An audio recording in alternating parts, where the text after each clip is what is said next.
to get the hang out of some of this stuff. I think I got a little less lag between the audio and the video. And I'm trying to futz with settings. It's really annoying though. Hardware is so annoying. Oh my God. Like you plug in one cable, it doesn't work. You plug in another cable, then you have 20 videos online about this, that, the other thing. And like they tell you, oh, but you got to order this one little device and then that'll fix this problem. But it doesn't fix all the other problems. Ugh, man. It's so frustrating. But that's neither here nor there. So tonight I want to talk about dreams. Dreams are very interesting because there's both dreams, like literally, like you're at night and you dream, and that's fascinating by itself, right? Because you you are if you're aware of the dreams, which apparently is when you're not in deep enough sleep. If you're aware of the dreams, a lot of times they feel real, as we know. You're in the dream and you're like, wow, I guess I really can fly. Or, like, oh, okay, aliens have landed. And I don't know how many times this has happened to you. This has happened to me quite a lot where in my dream, I'll be like, wait a minute, is this real? Like, yeah. And I'll have this conversation where I'm like, well, because I've been in dreams before and I know what that feels like and how disappointing it is when you're like, oh, it's a dream. But this is real. And it's great. I'm like, and especially the ones where you're like flying, right? Because you should be able to convince yourself, like, oh, wait a minute. No. Flying's not a thing. But in the dream, you're like, wow, I guess flying is a thing. That's crazy. Who would have thought? And there's all the details about it. Like, usually in my flying dreams, and I haven't had any recently, but I used to have them a lot. In my flying dreams, it was never easy, like straightforward. It was never like, oh, I'm flying, zooming like Superman at the speed of light. It was very much like swimming through mud. So usually the way it starts is, I'm like walking in the dream, and all of a sudden I get this thought. Wait, I wonder if like I actually started running and jumped, would I actually start flying? Uh, I know it's not going to work because flying doesn't work. But what if I don't try it? And so then I go ahead and I try it, and sure enough, I'm like, oh my God, I'm floating a bit. This is amazing. And then I'm like, all right, well, if I keep like really working hard at it, it seems like I can stay afloat. And then like the more I work hard, I can go higher. And then as like I started getting older and I started having more of those dreams, I remember starting to get more detailed with what I would try to do. For example, in the dream itself, I would feel frustrated. I'm like, I want to just go. I don't want to like, and so I would tell myself, oh yeah, all you have to do is just go. Like I'd really put my mind to it and like, boom, and then it would work for a little bit. And I'm like, it's working. But then it was never like fast enough. And then I'd still have to like, trudge and stuff. It was a mix of like elation and frustration. And this was true with other types of dreams. It wasn't just flying. Like I remember getting in a fight in a dream. And when I was a kid, I took martial arts. I took Taekwondo for many years. Later, I took some Kung Fu as an adult. More recently, I did a little Brazilian Jiu-Jitsu.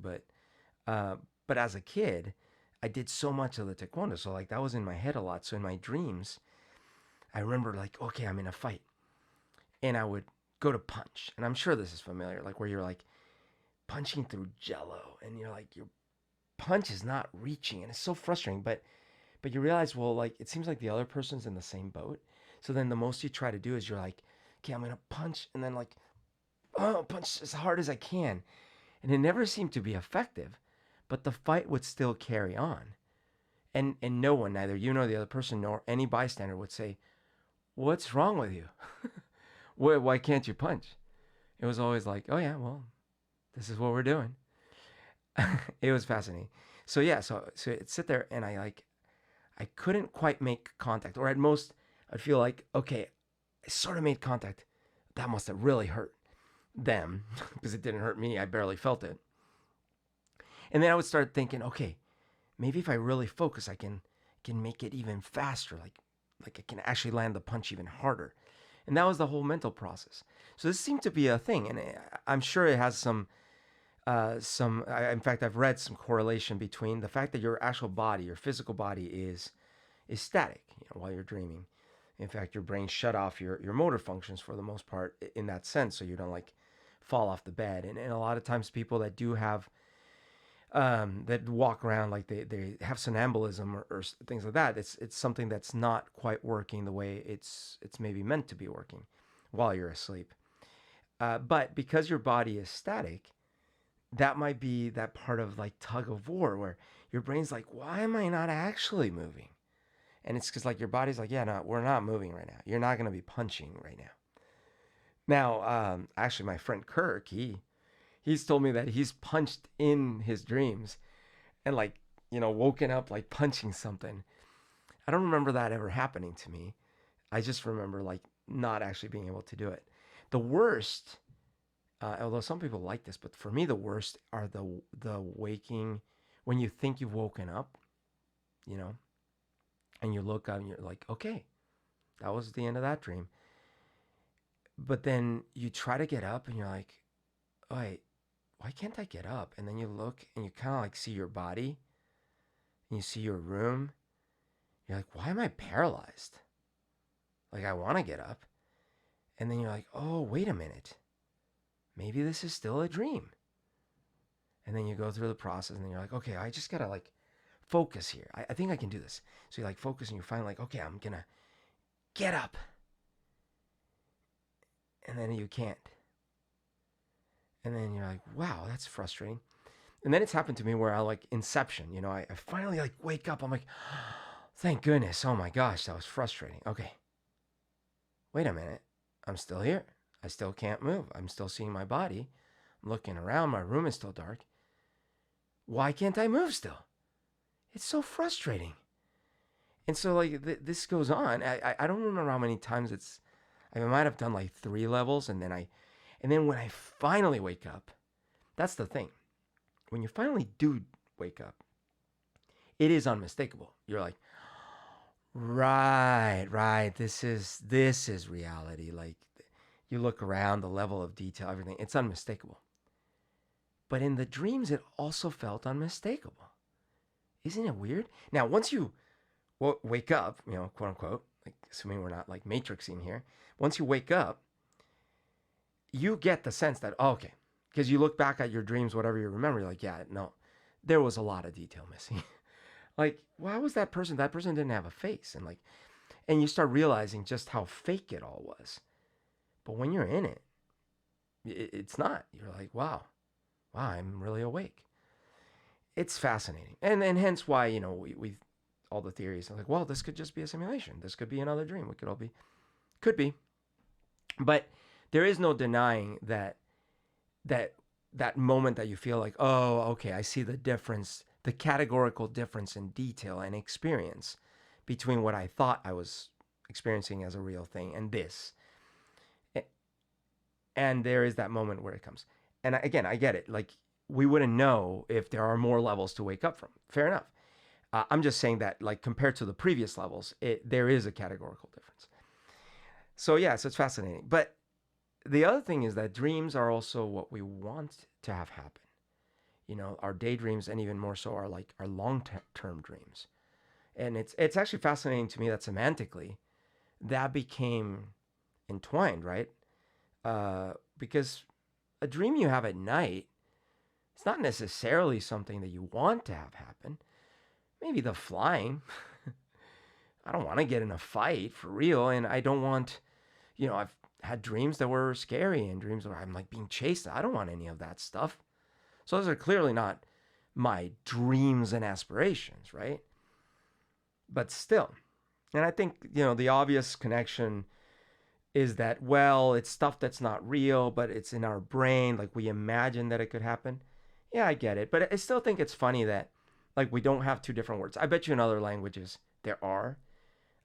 In English and I guess in Spanish, sueño is that's the word. Soñaste? Did you dream? And then you say, ¿cuáles son tus sueños? What are your dreams? So maybe it comes from that idea of like, well, let me think. It's like a daydream experience of like, what are my dreams? But I wish we could distinguish, right? Like there's the no, it's my brain. My brain was just doing something. Because that's the other thing. When I'm even daydreaming is not exactly the same as thinking about my dreams, like what I want to have happen. Because when I'm daydreaming, like I remember being in class and like kind of phasing out a little bit and like daydreaming. But a lot of times I was like not very directed. Whereas if someone asks you, or if you ask yourself, where do you want to be in 5 years? Where do you want to be in 10 years? What do you want your life to mean? What do you want to accomplish? That's a much more dedicated piece of thinking. And you can't just wing it. Well, you can wing it, but you might not get great results. So for me, my dreams, I've had a lot of dreams, like these kind of longer term dreams. When I was a kid, I wanted to be what was it? A physical, chemical, nuclear engineer. It was something like that. One of my uncles, Jaime, he was an engineer. He was, I guess, he was an electrical engineer or an industrial engineer, maybe. And my grandpa, Lisandro, on my dad's side, man, he was, I don't think he had a degree in engineering, but man, he was a really brainy dude. He was an inventor, very smart. He would make all these inventions. He would work as a safety inspector. He worked as a safety inspector for different businesses. One of them was the largest beer company in Colombia, and then the next one was the largest or one of the largest shoe companies. And he was really good at finding problems with process and improving the process. He had this workshop downstairs in the house where I grew up, and it was filled with every electronic little gizmo and gadget you could imagine. And as a kid, I just remember going in there and loving it. I didn't know what I was looking at. And unfortunately, by the time I was that age, he was no longer very active and dynamic. He had started declining in his mental health. He developed something like Parkinson's, but it wasn't Parkinson's, but it was a neuromotor degenerative disease that made it so he started not being able to talk very well or move very well. But I would spend some time in there and I would find all these little devices. Some of my favorite ones were these clickers. They were switches, but as a little kid, I didn't know what they were. I just knew you would click, click, click, and they had different kinds, different click sounds. I was so fascinated. And he had all these tools, drill tools, and this is, it's before, like, he wasn't building computers in there. He was building much more analog, like analog electronic things, and also things out of wood and other, like he built me a bookshelf, those kinds of things.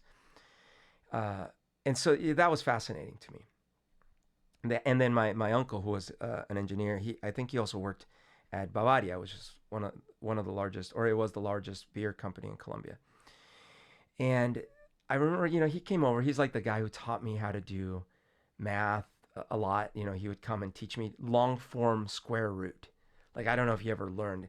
I don't think they teach this anymore, but like how to do square roots by hand on paper. It was fascinating. It's kind of like long division, but a little more involved. I don't think I still remember it, but it was fun to learn. And so my dreams were very much like engineering focused. I love the idea of physics and chemistry and nuclear physics and space. I was fascinated by dinosaurs as a kid, and I was always super disappointed that I remember when I was like 5, I was in New York living with my dad, and I would ask him, Dad, what grade do we start learning about dinosaurs? Because I had learned so much about dinosaurs. I had all these books. We would go to the National Museum of Natural History in New York, and I would just be fascinated with the big skeletons, the T-Rex, the Triceratops, all this stuff. And I thought I knew everything I could about dinosaurs, so I was so excited. Can't wait for that dinosaur class. That stupid dinosaur class never came. I never had a dinosaur class. To this day. You know what? I might just enroll. There's got to be some... Screw that. I'm going to teach a dinosaur class. That's going to be one of my sub-playlists or whatever on this channel. It's going to be a dinosaur class. Because it's bullshit.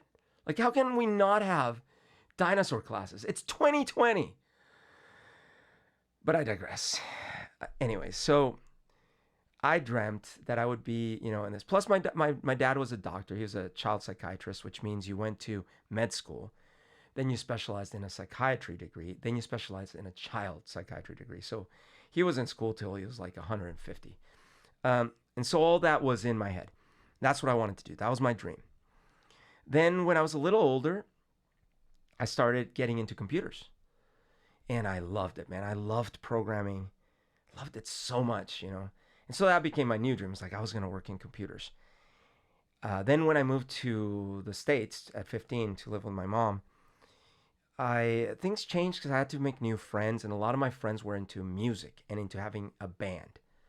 Now I always loved music. I always loved to sing and loved music, but I never even considered the idea like I would be in a band or I would write my own songs or anything.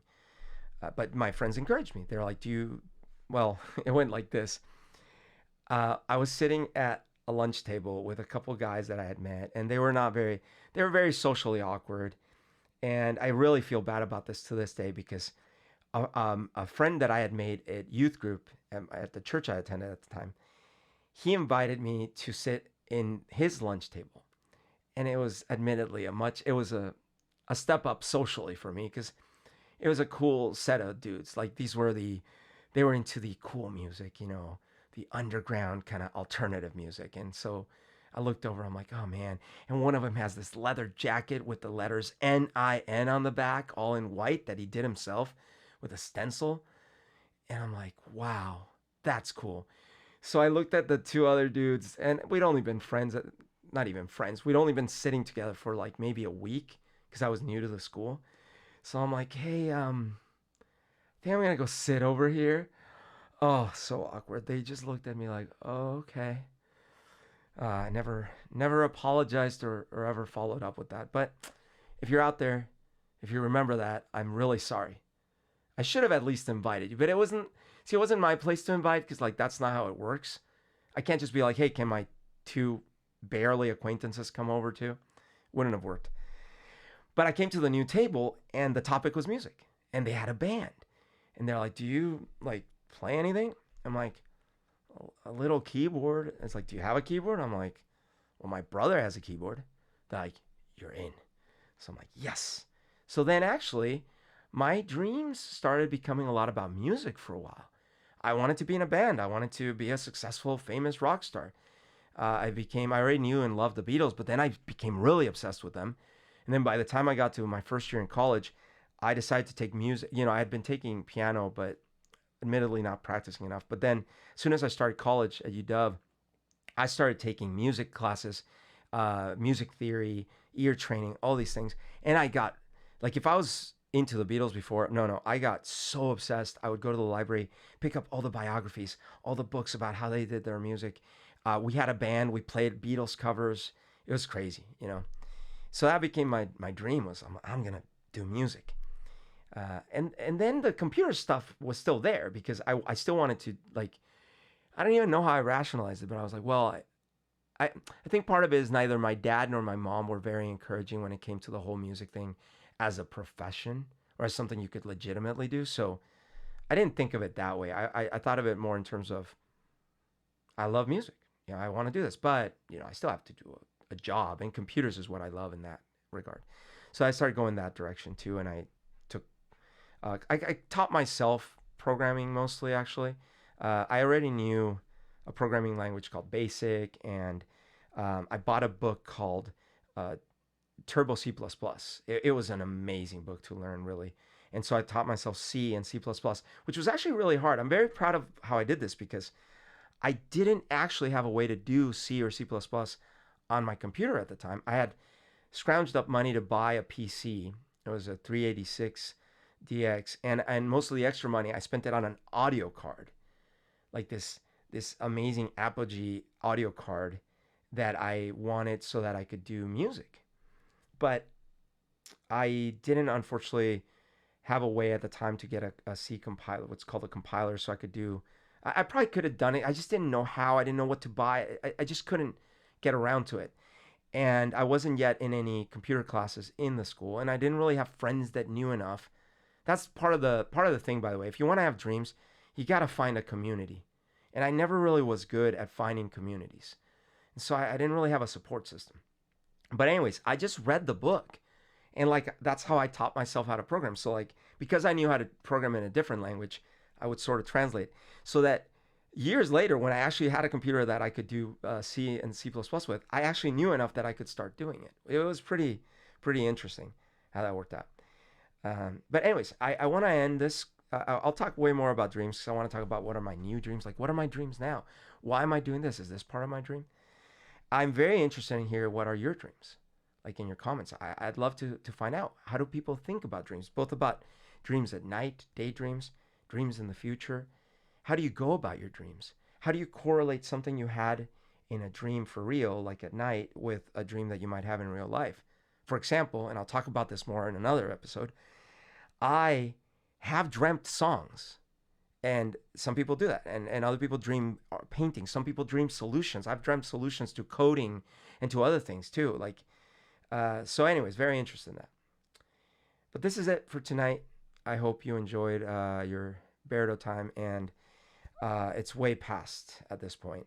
So have a great night, sleep tight. And if you're not sleeping because it's like a different time zone, great. Have a great day. And I'll see you next time. And then here comes the awkward part where I have to like end the stream